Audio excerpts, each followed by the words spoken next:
Симба върви тихо през дърветата, шепоти се носят с вятъра.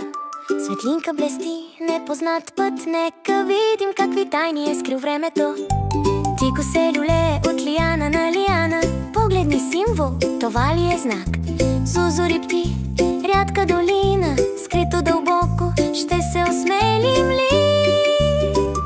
Симба се усмихва, очите Симба върви тихо през дърветата, шепоти се носят с вятъра. Светлинка блести, непознат път, нека видим какви тайни е скрил времето.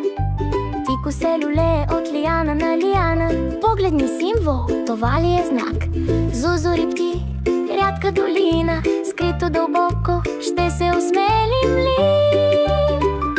Симба се усмихва, очите й светят, приключението ни вика, ще направим правилното.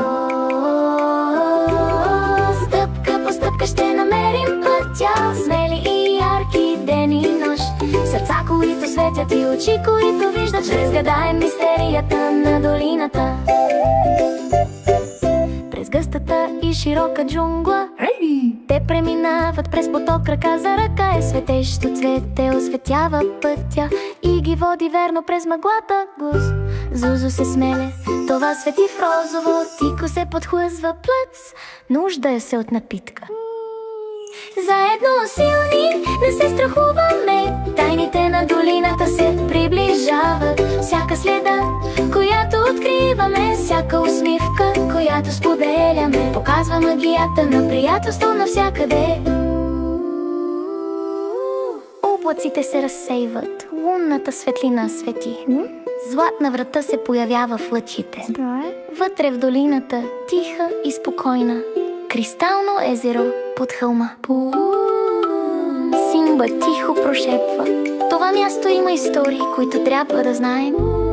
Гласът на вятъра започва да казва я, куражът расте, когато намериш своя път. Джунглата пее толкова ярка мелодия, куражът цъфти в светлината на утроте. Симба кимва, сърцето й свети, сега сме по-мъдри, време е да тръгваме. Стъпка по стъпка открихме ключа към доброта, любов и тайни. Приключението приключи, но сърцата все още светят с кураж и мечтата за приятелство. Докато светулките осветяват пътя към дома, Симба си пее тихо, няма къде повече да ходи, всяка тайна крие толкова ясна истина. Бъди смел, бъди добър и пази приятелите си близо.